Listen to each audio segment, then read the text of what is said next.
All right. Good morning, everybody. Delighted to have you join us. I hope everybody's getting ready for a happy, healthy new year.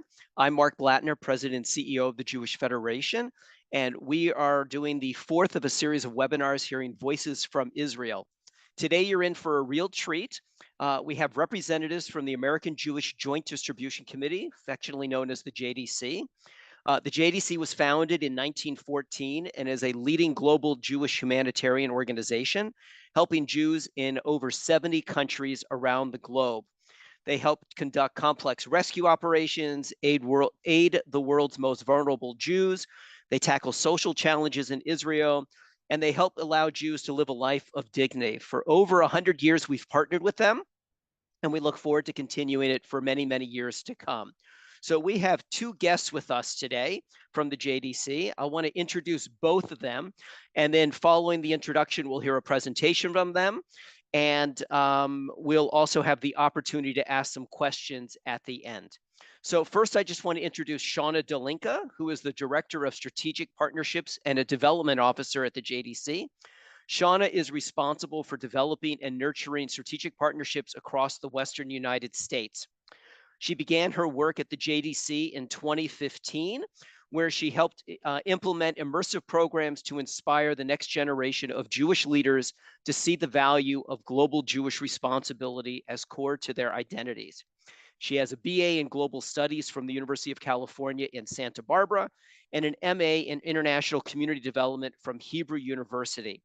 Shawna has volunteered in both Nepal and Ethiopia, and she moved to Portland in 2019. So we'll hear from Shawna first. But before we get to her, let me introduce Daniella Gliksman, who is whose connection formed with the JDC on the first day of her life, as she was born in Nahariya, Israel, at a hospital founded with JDC support. She's been a shlicha here in the United States at a summer camp in Brooklyn. Afterwards, she returned back to Israel, where she got her BA in political science from Tel Aviv University. She has worked with immigrants from the former Soviet Union. In fact, her parents are immigrants from the former Soviet Union who came during Operation Exodus in 1991. And she's been very instrumental in helping these Russian immigrants with their first steps in Israel after making Aliyah. In 2018, she had the opportunity to serve as an Israel emissary for the Jewish Federation of Delaware. And for 2 years, she served as a living bridge between Israel and the Jewish community there. Daniella is fluent in Hebrew, English, and Russian, and she lives in Rishon LeZion with her husband Noam and her 1.5-year-old daughter Libby.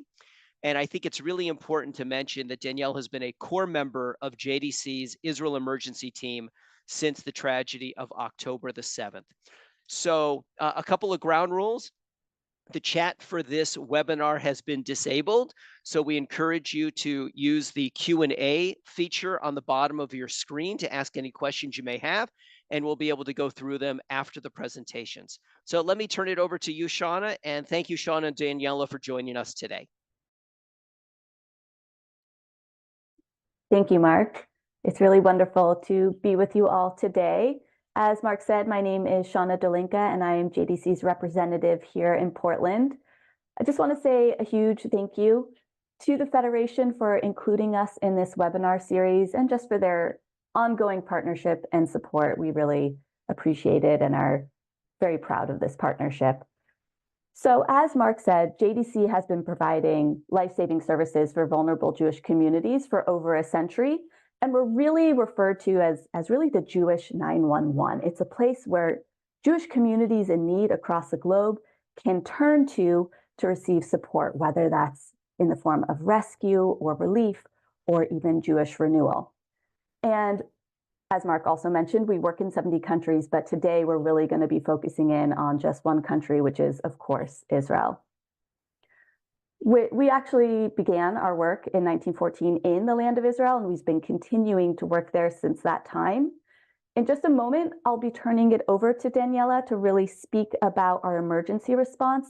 But before I do, I feel it's important that you know a little bit about what our work in Israel looked like before October 7th to really help set the scene on how we were positioned to respond.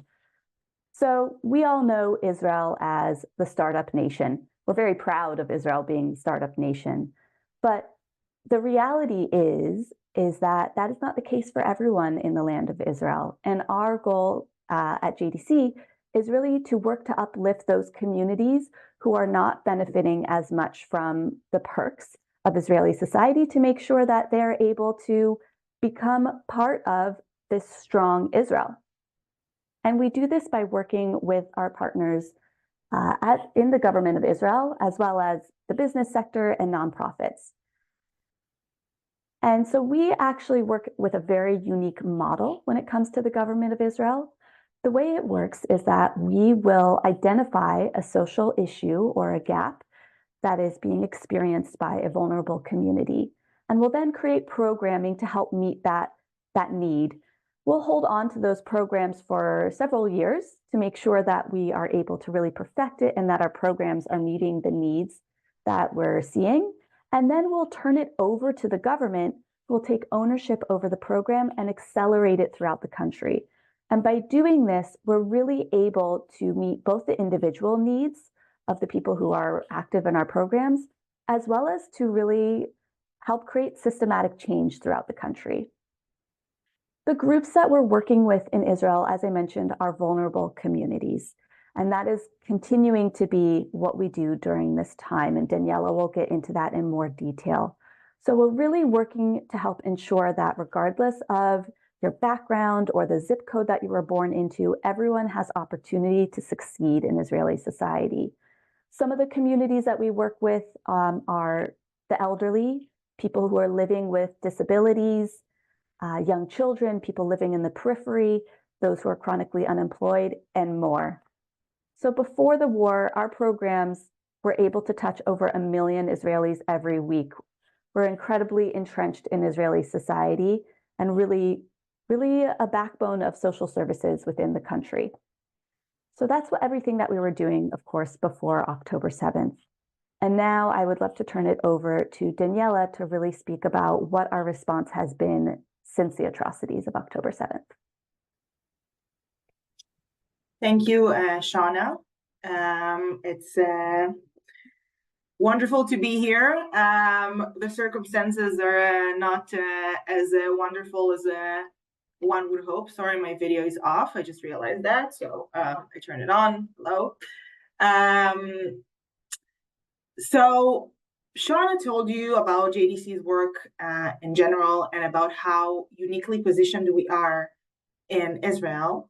And I would like to tell you what JDC does to leverage our expertise and experience to really assist the people in Israel in these really frightening and not simple times. I'd like to start by saying that all of us in Israel right now are experiencing trauma. It affects every single person here. I'm sure you know that Israel is a very small country, so we all know someone that has been drafted to reserve service. Most of us know someone who has been either injured or killed in the war or in the October 7th attack. And all of our daily lives have been affected, and that means everyone. So I want to tell you what it feels like for me being Israeli right now, living here. So I live in a city called Rishon LeZion. That's about 10 miles south of Tel Aviv. And since the war broke, our city has been hit quite heavily by rockets. So the reality has changed. And the way it all started is October 7th was a Saturday. It was early in the morning. We were still asleep. It was 6:30 a.m. And I was just preparing a bottle of milk for my daughter. And she was about to fall back asleep. Like Mark mentioned, she's 1.5 years old, so she's very little. And all of a sudden, a siren goes off. Now, the sound of siren is not something that is new or, something. It's not a weird sound for us Israelis. We've all heard it in many occasions. So we scoop up our daughter and run to the staircase, we don't have a safe room as some of the newer apartments in Israel have. So we run to the staircase, which is the nearest safe space, and we start hearing just multiple explosions, and the sirens keep going on and on and on. And we have no idea what's happening, right? Like usually, there's there are stages before rockets. We start getting rockets, especially in the Tel Aviv area, which is, if we have rockets in Tel Aviv, it's pretty serious. There was no warning. There were no talks about a war. It was a Chag. It was a Saturday. And so as we opened the news, the TV to watch the news, we realized that this awful event is unfolding, and we're hearing things that they just sound fictional to us. So like terrorists have invaded Israel and people are missing. And we just found ourselves pretty much glued to the TV screen for, I don't know, hours on hours. And ever since, and I think every Israeli will tell you, ever since that day, every day has been October 7th. So either it is because we still have so many hostages, or because of the rockets every once in a while. Now it's every once in 3 days in my area where we get a rocket attack and I have to, run to the bomb shelter. Or either because every day, twice a day, 6 a.m. and 6 p.m., you hear on the news that the infamous words it has been allowed to publish by the IDF spokesperson, the names of the soldiers that have died. And we've all been living in this ongoing trauma. And for me, at least, I can also say it's a feeling of guilt, because I'll give you an example. Next week, I'm going to start my, hopefully, my master's degree. I was supposed to start it originally back in October after the holidays, but Israel has been pushing the date for that. And so I'm going to start my master's, but how about the fellow students that are now in Gaza fighting? They can't start school, so am I okay with starting school? And sometimes it's even the little things, like it rained a couple of days ago, and rain in Israel is pretty rare. So, it's like a thing you report on the news when it happens. And so I'm lying in bed and it's raining and I'm warm under my blanket and I'm thinking, oh gosh, the soldiers in Gaza are cold and wet, and, or even having a home and thinking about all the people that have been evacuated and have not been home for such a long time. So these are, I guess, just in a nutshell, the way being an Israeli feels right now. And I feel these feelings when I'm safe at home and I have a solid income, and thankfully my health is good. But when we think about the populations that JDC serves, people with disabilities, the elderly, youth at risk, if for people like me who are, like I said, thankfully healthy and everything is okay in my life in that sense, as I'm not a population at risk, then all of these things that I described are happening to these people in higher volumes, and for them it's harder to cope and it's harder to manage. So especially for that, we at JDC are there. We're there to help and support and provide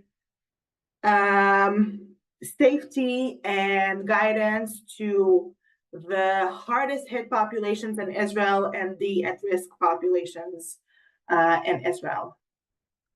And how do we do that? There are so many things happening. We decided that we want to focus on 5 priority areas. We're providing trauma and mental health support. We're ensuring the provision of critical pre-war services, which are the services that Shawna spoke about. If there's a couple with disabilities that has been living independently thanks to JDC's support and guidance, then we want to make sure that they're still able to live independently, even though they're frightened and scared and don't know how to get to a safe space, right? We want to make sure that the populations we're helping are still receiving services. We're also providing kind of economic relief and resilience, supporting volunteerism and the civil society. And recently, we've also become involved with the long-term rehabilitation of Israel South, I'm gonna just give you a few examples because these are really fancy titles and I want you to know what it means. So trauma and mental health support is, I think, one of the hottest topics right now in Israel, because we all realize, like I said, that we're living through an ongoing trauma, and this needs to be addressed because otherwise it will harm every aspect of the systems in Israel and of people's lives. So one thing we do to treat trauma, mostly with children, is we use a special therapeutic doll called chibuki. Chibuk means hug in Hebrew, and chibuki, you'll see a video about chibuki in a second, is a doll that is designed, it looks like a dog, but it's pretty sad. It's not a happy dog. And it is used as a therapeutic tool with children. Basically, every traumatized child gets a chibuki doll, and they are taught by the healthcare professional that they need to treat that doll. So they play with the doll and they basically project their emotions. So we have examples of children who have been evacuated to hotels that refused to eat. And when they got the chibuki doll, they were told, you know, chibuki is really hungry. Maybe you should feed chibuki. So they said, yes, I'm going to feed chibuki. And then they realized they need to eat themselves. Or they would say, chibuki is scared. Chibuki, is being threatened by bad people. So they project their emotions on the doll. And with a therapeutic process, it enables them to treat their traumas. By the way, the chibuki model is not new. It was developed by JDC almost 20 years ago already in the Second Lebanon War. And ever since, that model has been highly successful in treating trauma, both in Israel, and we've also exported that model overseas. In the war in Ukraine, where JDC distributed chibuki dolls to the children that have been impacted by the war. And even in Japan, during the tsunami, we distributed the dolls to the Japanese kids, and they got the treatments with the doll. So another thing we're doing with in terms of trauma treatment is we're working with youth movements. What happened was on 7th of October, many counselors of youth movements were either themselves stuck in safe rooms and hiding from terrorists, or had kids that are in their groups messaging them and sending them voice recordings saying, I'm in a safe room, I'm really scared, there are terrorists outside of my house, I don't know what to do. And these young, they're teenagers, the counselors, they didn't really know how to handle that. So today JDC works with the youth movements and provides training and to allow these counselors to know how to process the trauma themselves and how to help the children they work with. And we've also created a website that's called Nafshi, and that gives custom-made mental health support. So I'm not going to show you the website now, we don't have time, but you can go and click, and there's categories, and you can choose, let's say, I'm a woman living in the Tel Aviv area. These are the issues I need help with, and using an AI tool, the website will give you the interventions for trauma treatment that are relevant to you. For now, we have 3,000 unique users a week. So I'm going to quickly go to the chibuki video. אני רוצה להראות לכם חבר טוב שלי שקוראים לו חיבוקי. אתם מוכנים לפגוש אותו? הנה, תראו, זה חיבוקי. כבר כמה ימים ילדי קיבוץ כיסופים נמצאים במלון הזה בים המלח. ואיך להיות פה בימים האלה שאתה פה במלון? איך... כן! עכשיו די כיף פה. עכשיו כיף. שיש לי כאן את כל החברים. ואני יכול לשחק. אנחנו בעיקר משחקים מאחבוי. אבל ברור לכולם שעל הטראומה יידרש עוד הרבה זמן להתגבר. מה עוד? למה אתם חושבים שחיבוקי עצוב? הפרצוף שלו עצוב, נכון. אבל למה? היום מתוודים הילדים לבובת חיבוקי, בובה טיפולית שפיתח דוקטור שי חן גל כבר ב-2006 בעקבות הטראומות שחוו ילדים במלחמת לבנון השנייה. זה לא סתם בובה. המאפיינים של הבובה, הפרצוף העצוב, הידיים שיכולות לחבק, וזה שהוא בין כלב לבין בן אדם, דמות אנוש, זה תכונות טיפוליות. שבעצם ילד שנמצא במצוקה לא יכול להתקשר לבובה שמחה. בובה שמחה זה צעצוע, אבל בובה עצובה הוא מרגיש שהבובה הזאת היא כמוהו. הוא בעצם משליך את הרגשות שלו על הבובה, והמצוקה והחרדה שלו נמצאת עכשיו בחיבוקי. מה עוד? למה חיבוקי פוחד? מה אתם חושבים? מהצבע האדום, נכון. איך אתם יכולים להרגיע אותו? מה אתם יכולים לעשות? נכון. אנחנו יכולים לקחת ולשיר לו שיר, נכון. ללטף אותו, נכון, אנחנו יכולים ללטף אותו. הרעיון הוא לא רק להשליך את המצוקות של הילדים על הבובה, אלא לגרום להם גם לטפל בה, להפוך אותם לפעילים, כדי להפחית את החרדות שלהם. הם מרגישים יותר טוב, כי בעצם מה ההתערבות הזאת עושה? היא נותנת לילד שנמצא במצוקה תפקיד אקטיבי. הוא עכשיו צריך לטפל, לדאוג לבובה שבעצם סובלת. אנחנו יודעים מבחינה מקצועית שברגע שאתה נותן לתפקיד אקטיבי לעשות משהו, ובטח לטפל, זה הדבר הכי נכון שאפשר לעשות, בטח בתקופות כאלה. ספר לי על חיבוקי, יש לך חבר חדש בעצם? כן, חיבוקי. מה מיוחד בחיבוקי? שהוא רק אוהב לחבק. עמרי בן 4 מתמסר לבובה שרק עכשיו קיבל. אז אתה עכשיו, מה אתה הולך לעשות עם חיבוקי? אתה תטפל בו? מה תעשי איתו? יטפל, יביא לו מים, אוכל, מה שהוא ירצה. עוז בן 7.5 מקיבוץ כיסופים מסתכל על חיבוקי ונזכר בבית שהשאיר מאחור. זה מזכיר לי כמה דברים. מזכיר לי את המושב שגרתי. מזכיר לי גם בובות אחרות שנשארו בבית שלי. הוא נמצא עם החברים מהקיבוץ, אבל גם איבד אנשים שהכיר. איך אתה מרגיש? זה עצוב, כי כמה... לא... כי חלק מהאנשים בקיבוץ זה. וגם אחת גם מדריכה שלי. ואחד מהילדים שאני אהבתי לשחק. מאז פותחה הבובה חיבוקי היא כבר הגיעה למקומות מוכי אסון בעולם, לילדים ביפן אחרי הצונאמי, לילדי אוקראינה בזמן המלחמה, וגם אחרי רעידת האדמה בטורקיה. לפני כמה ימים שהייתי באילת, פתאום ראיתי מישהי בת 21 יושבת ובוכה, וניגשתי אליה ושאלתי אותה מה קרה. אז היא אמרה לי שהיא פתאום רואה את הילדים מבובת חיבוקי, והיא נזכרת שהיא לפני משהו כמו 12 שנים הייתה בקיבוץ, והמבצע והייתה במצוקה, והיא קיבלה את בובת חיבוקי, והיא טיפלה בבובת חיבוקי, וחיבוקי עזרה לה, וחיבוקי עד עכשיו נמצאת אצלה בחדר, ופתאום היא באה היום בבוקר, והיא רואה את כל הילדים עם חיבוקי, וזה כל כך מרגש אותה, שחיבוקי, שכמו שהוא עזר לה, עכשיו הוא עוזר גם לילדי הקיבוץ שלה. בימים הקרובים שי והצוות שאיתו יפגשו עוד ילדים מיישובים אחרים בעוטף, בתקווה שחיבוקי יהיה סוג של ריפוי לנפש. Okay, so that was Hibuki, and here you can see the trainings in action, how our professionals help train and explain the functions of Hibuki to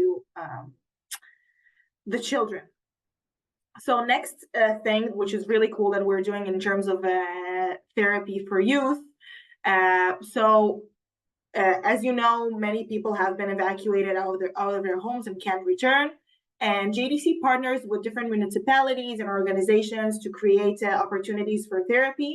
So one really interesting collaboration was with the municipality of Yerucham, which is a city in the south. And basically, the social workers, together with the JDC team in the city of Yerucham, realized that there's a practice called nature therapy.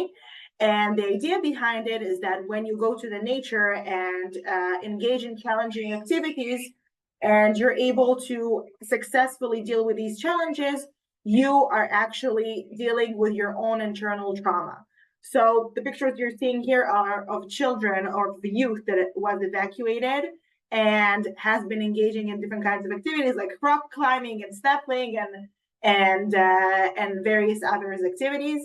And the results have been amazing. Children that or youth, I will say, that did not want to share their emotions or thoughts with their parents from the moment of evacuation. Basically, for 2 months, they have been shut down and didn't want to speak, started speaking and processing what they went through on October 7th, thanks to this intervention that was developed together with JDC.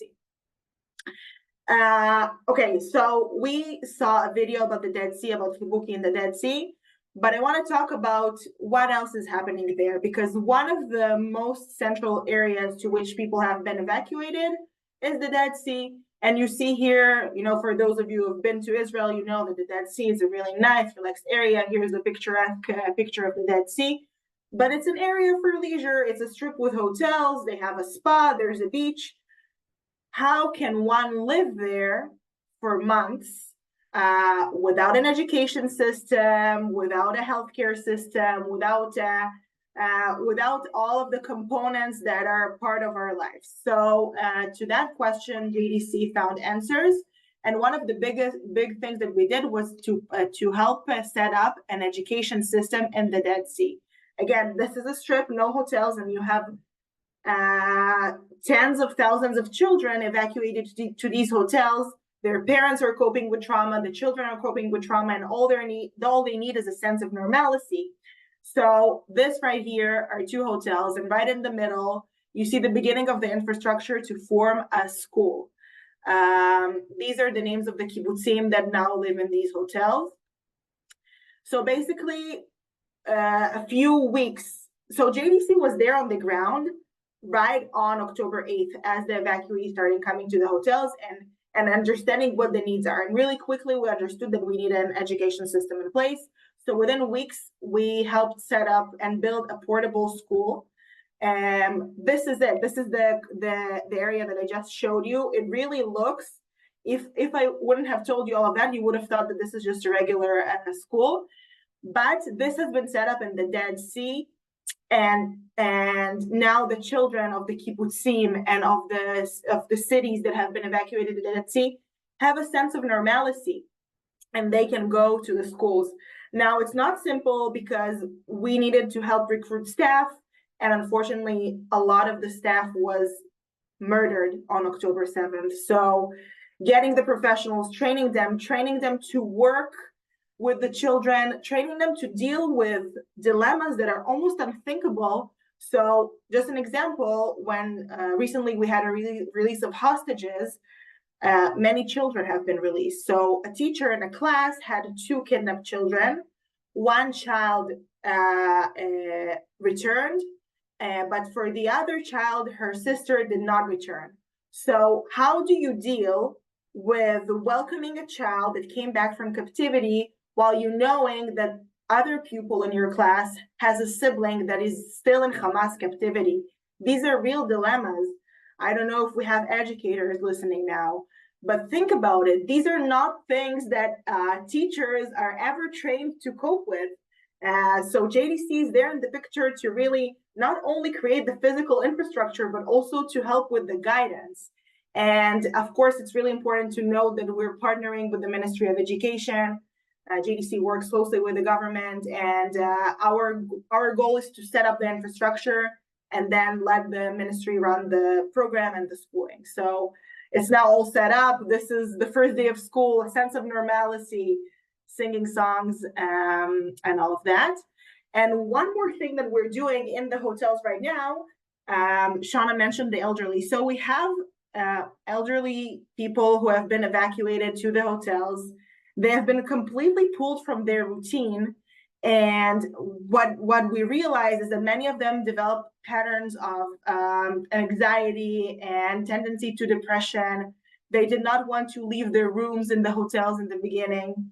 So together with the Ministry of Health, Welfare, we partnered and we created programs for leisure specifically tailored for the elderly, so they could get some exercise, they could do arts and crafts, and through that, of course, also process their traumas, but also engage in social activities that are so important for that age group.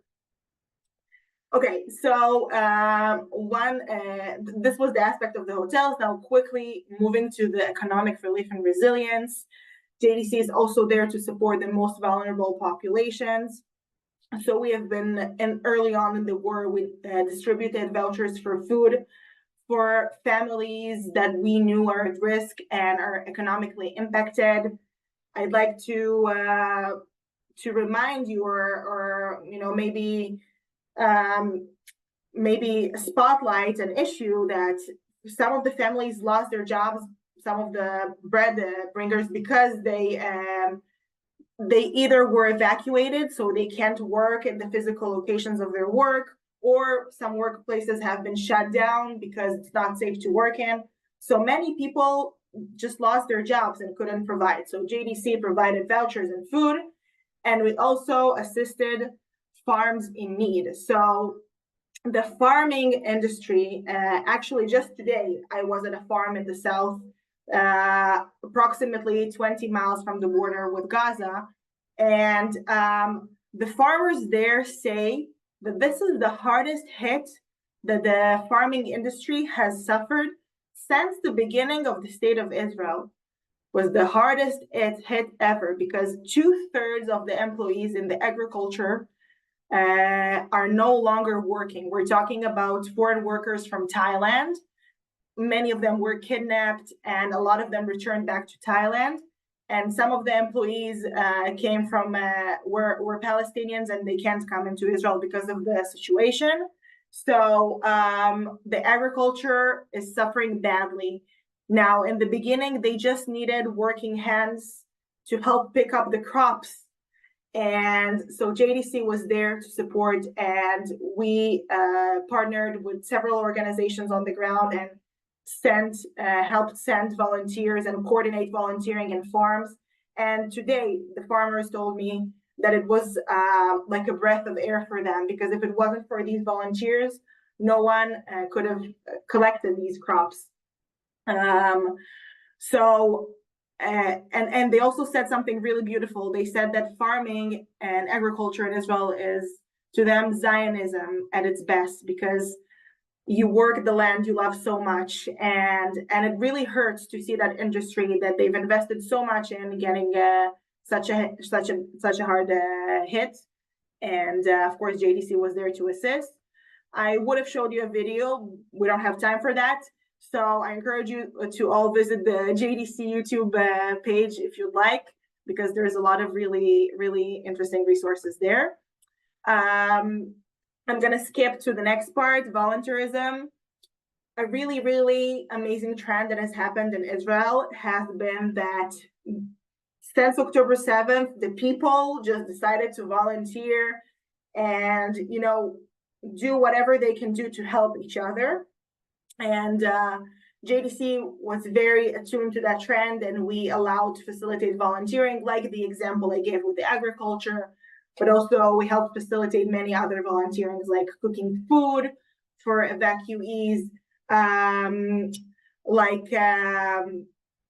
like preparing all kinds of aids to assist people in need, distributing of equipment, and etc. And what was amazing is that we took participants from existing JDC programs like Youth at Risk and the elderly and the Haredi community, and we've actually engaged them in volunteering. So it gave them double meaning.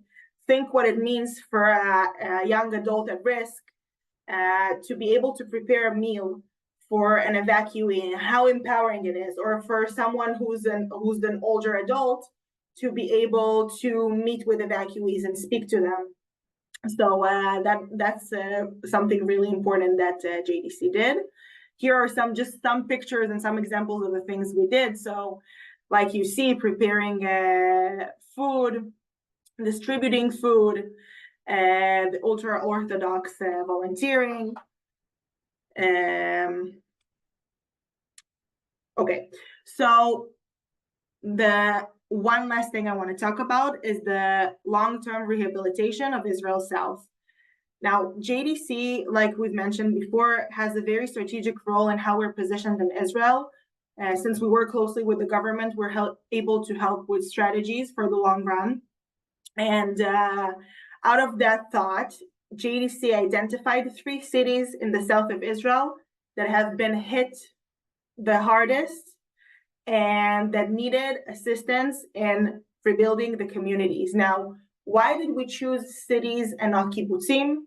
Because kibbutzim, for example, they're a very close-knit community. They have a community coordinator that can advocate their needs and what works for the community, they can advocate for them, and they can kind of get together and decide as a community. But if you live in a city, it's harder to form a community, and not everyone has the same opinions. So JDC focused on 3 cities, Ashkelon, Ofakim, and Rahat. Rahat is a Bedouin city. By the way, the Bedouin community was also very, very hard hit, with people killed on October 7th, with people kidnapped. So they also need some help with rehabilitation. And I can tell you a story, again, fresh from today. I went and I visited the city of Ofakim. Ofakim is a city with a difficult social economic background. And like I told you, if you think about how hard this situation hits all of us, if you're on a lower level of on the social economic scale, if you're more prone to poverty and all of these things, then the war is going to hit harder, and it did. And in Ofakim specifically, they had a very severe terrorist invasion to the city, and basically terrorists invaded into one of the neighborhoods. And when I walked by there today, many of the houses have bullet holes or explosion signs on them. And we visited with a family that lost 2 sons because when they heard the sirens at 6:30 a.m. on October 7th, they were both combat. One was a police officer and the other one was a soldier. They ran out of the house barefoot to fight with the terrorists, and they died about a block from where they lived. And there's a monument there now for these young men. And the community is struggling because what they feel the most is that they were humiliated. Terrorists invaded into their homes and killed 52 people from one neighborhood. It was really one of the hardest hit cities. And they said, what we really want to do now is be resilient. We want to answer that feeling of defeat with resilience. And JDC said, you know what, we're going to be there to hold your hand and do that together with you. So we're working now with the community to empower its members. And we've created a resilience center where there's going to be multiple activities, community activities, we call it trauma benches. Basically, we're going to set up benches across the neighborhood. And when people sit on that bench, then professionals sit on that bench, designated professionals. The people of the community can come and have therapeutic conversation and process their emotions. There are going to be many community events. Now, to others, it might sound like, okay, it's a community event, so what's the difference between a JCC and this resilience center? But a lot of it is with a therapeutic thought behind it. For example, if you're doing a cooking event, it's going to draw a lot of people who are afraid to leave their homes. It's going to give them a reason to leave their homes. And that's why we're there. We're there to listen to the communities and really help with their rehabilitation.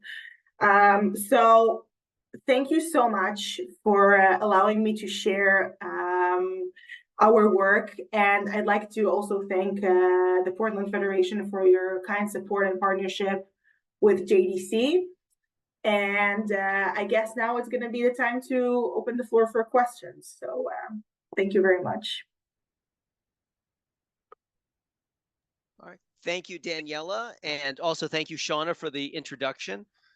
Daniella, you shared a lot in what you just went through very, very quickly. Can you take a step back for us and talk a little bit about before October 7th? So let's talk about, July 15th. Tell me what JDC was doing in general in Israel before it had to, literally reinvent itself, even though a lot of these things you were doing, but in a very different way. So can you talk a little bit about the stuff you are doing on a regular daily basis? Yes. So JDC is focusing on 5 areas. Like I said, first of all, what makes us unique in the landscape in Israel is, like I said, we're partnering with the government. So our plan is to look at social issues in Israel to develop programs to address these issues and then hand them over to the government, that way making them accessible to the entire public in Israel. So we're focusing on a few priority areas. We're working with, we call it social mobility. It used to be called youth at risk, but now we're looking at the, where you are born and how it affects how you grow, starting with an early age education, moving to school years, etc. We're working with employment and the job market, because there are populations in Israel that are misrepresented in the job market, like the Arab sector and the Haredi sector. So we work on integrating them into the workforce in different ways. We work with people with disabilities and coming up with solutions to essentially include them more in society, because there are a lot of issues. And even though it's a large percentage of the population in Israel, it is underrepresented. And we also work with the elderly. So today in Israel, everywhere really, the lifespan is growing. If in the past people would die much younger, now we're seeing an increase in the lifespan, and we want to make sure that the elderly that their aging is optimal. So we're supporting optimal aging through various programs, and all of that is done through the model of finding that specific issue or need, developing a program, running a pilot, making sure it's successful, and then passing it on to the government so that they could spread it to across the country, essentially. And one more thing we do is we work with policymakers to make sure that all the systems, and we're talking about a system-wide change, like the digital systems, for example, are accessible and user-friendly and can support the Israeli society. Okay, thank you for that. All right, and then literally October 7th happens, and you guys have to, literally flip on a dime. You have employees of the JDC who are impacted, people who have family members called up for reserve duty. Just everything kind of goes haywire. And I want to talk about the trauma aspect. So I was in Israel 2 weeks ago, and all we heard for most of our trip was trauma, that the entire country has been traumatized. And my question is, there's the short-term need of what you're doing with the Hibuki dolls and groups and whatever. Talk about the long-term strategy and the needs of what you're looking at the JDC. Yeah, so you're right, Mark. It is, everyone is talking about it because it really is. And we realize that it's going to be the next hot topic for JDC because it's affecting everyone across the board. So currently we're working, trauma treatment, even though JDC are experts and we know how to do that, like with the Hibuki doll and other models, it's not something we do on regular basis. We have the know-how, but we just, we have other priorities. But right now, we realize that it's going to have to be a priority, and it can't be just for one sector. So it can't be just for children or just for the elderly or just for the unemployed. It has to be across the board. So in these days, we're developing interventions for mental health. And one of them is the website that has already been developed. Any person in Israel now can go and find interventions that are going to be helpful to them in terms of where they live and what the needs are. And we're continuing on developing various models. It is a work in progress, right? We're doing it and we're very attuned to the needs on the ground. And we are going to continue working on that. And it's gonna be a huge priority for JDC moving forward. You also mentioned the volunteerism that's taking place around Israel. And so first you talked about, your own experience going down to a farm and, everybody's picking vegetables and helping out as best they can. Do you see this desire to volunteer to continue past the war of people saying, I want to give back versus the mindset that many of us have of, Israelis never stop working, it's run. But here's an opportunity to kind of step back and do something for the country in a different way. Any thoughts about that? So I think it is amazing, Mark, because it's true. We are workaholics in Israel, but since the war began, people have been really stepping up and doing amazing things, and many workplaces are very supportive of that. By the way, JDC encourages its employees to volunteer 4 hours a week. That's what we get, a paid volunteer time. And that has kind of become the culture here. And I want to say something here, that it's not just about Israelis. My husband, he works in tourism, which is not a great industry to be in right now. But right now he's welcoming a program of 200 participants from all across Northern America that are coming to Israel for 2 weeks to volunteer. And I think that in these places, it's not just the people of Israel, it's the Jewish people as a whole stepping up and coming here. And of course, it's a pleasure and an honor to see JDC help. We're not facilitating all of it, obviously, but taking an active role and helping with placements of volunteers.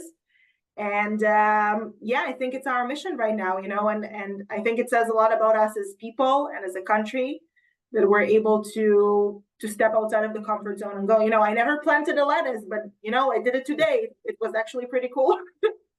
I just learned the other day that Israel has created a way that avocado trees grow 4 times more avocados than an avocado tree anywhere else in the world. So, part of that ingenuity and creativity. Yeah. So it's 4 times more the work to pick those avocados in Yes, Israel. definitely. I want to get a little personal for a second. First, share a little bit about how you're doing. And secondly, you have a 1.5-year-old daughter. Yeah. What does she know? How do you explain? She's going to eventually be 2, 3, 4, 5, etc. So, walk us, just share a little bit about that.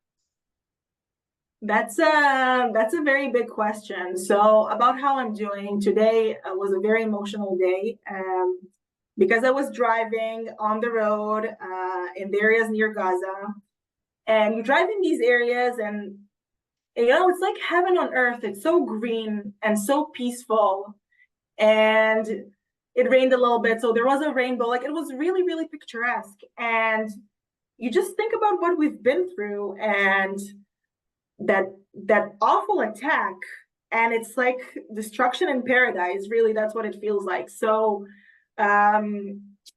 it is devastating. It is devastating for me. And luckily my daughter, she still doesn't know anything.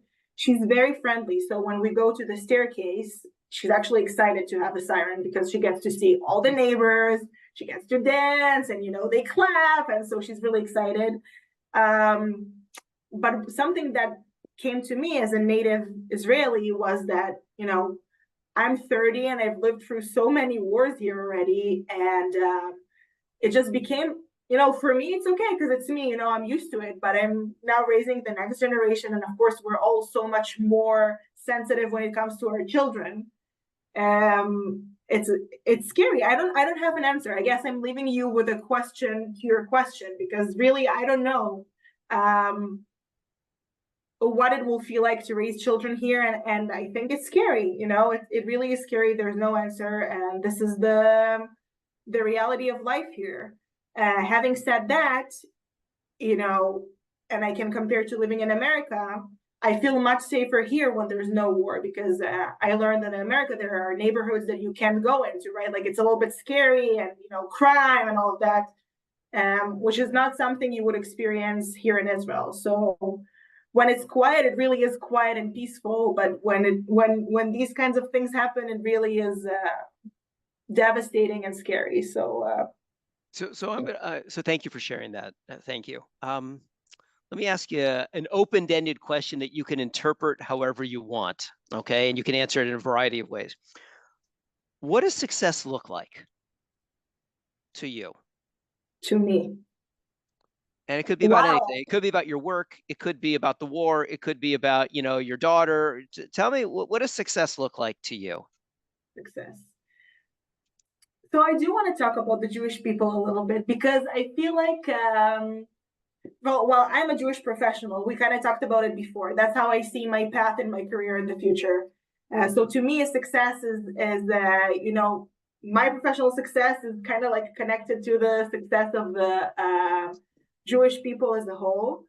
And a success would be to remain united, even though it's hard and even though there's so much hate from the outside, and to continue growing and continue being the light that we are in this world. And I think that's so embedded in JDC's work and in my personal life and in what Federation does, right?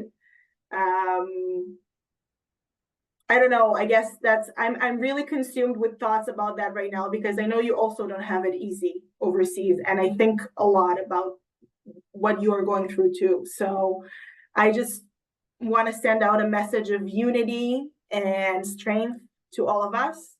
And to me, the continuation of the Jewish people and strength and resilience really is a success. Thank you for that. All right, before we go, if anybody has any questions, feel free to put them in the Q&A. So now we got through the serious stuff. So let me ask you some mundane stuff. You worked for 2 years in Delaware at the Jewish Federation. So curious, did you meet President Biden while you were working at the Jewish Federation in Delaware? So I didn't, but everyone else did. So I kind of feel like a FOMO, you know. His wife, Jill, teaches at University of Delaware, where my husband, he was also a shaliach. So he got to see her giving a few lectures. But no, I never got close. But I didn't meet, you know, it's amazing because the Jewish community in Delaware has been so instrumental to Joe Biden's campaign that I really sense the Delawarean spirit in everything I'm hearing about him. And yeah, it's pride. You know, who else can say that, you know, they lived in the same state as the president of the United States? So, and it's a tiny state too. So it's very tiny. Somebody asked, as some people like to say, Delaware. Very good. Okay. All right, thank you. Somebody asked in the chat, the company that your husband's working for with the volunteers, what's the name of the group that's bringing in volunteers? Do you know? So the program is called Onward. There are a few providers. He works for one of the providers, but yeah, it's called Onward. Check it out. Great. And when you were in America, just curious, what'd you think was different, weird, odd, cool about America versus, you know, coming as a native Israeli? Oh, I love America. What I love the most, the two favorite places, Trader Joe's and Target. Okay. And I would always like to say, how can you call a place a Target when every time you walk in there, you literally buy everything but the thing that you wanted to buy? Like, you're not focused. There's no Target when you enter Target. One time we really needed towels. So, of course, we left Target with a 55-inch flat screen TV. Well, we appreciate that. So thank you. All right. So Daniella, thank you very much for what you shared. And Shawna, thank you too. If you would like to learn, anybody on the call, more about the American Jewish Joint Distribution Committee or the JDC, if you look in the chat, there is actually Shawna's website as well as an Israel resource page that you can use. Daniella, just so you know, we here in Portland are very proud that we've raised over $2.1 million towards our Israel Emergency Fund. About 35% of that has gone to the JDC and its efforts. We believe very strongly as one of our, you know, lasting founding partners. We're grateful for the work that you're doing on a daily basis, and we just wish you continued success. In addition, as we continue these weekly webinar series, I want to let you know that our next one is on Wednesday, February the 10th. We are really excited to bring in New York Times bestselling author Dan Sinor. He is the person who coined the phrase Startup Nation, which Daniella, as Shawna used in her presentation. He wrote both the book Startup Nation and his most recent book, which is still on the New York Times bestseller list, called The Genius of Israel, which was written before the war on October 7th. But the whole book is about the resilience of Israeli people and why they are resilient in the way that they are. And we're seeing that play out day in and day out. So thank you all for joining us this morning. Daniella, thank you. We'll let you get back to your family and your evening back in Israel, but we're grateful for your time. And Shawna, we're grateful for your time and efforts too, and your partnership. And we love having you here in Portland. So thank you for that. And everybody else, I want to wish you all an enjoyable winter break for those of you taking some time, and have a happy, healthy, wonderful 2024. Let's hope for a peaceful year ahead and only better things in the year ahead. All right. Thank you all very much. Thank you. Bye-bye.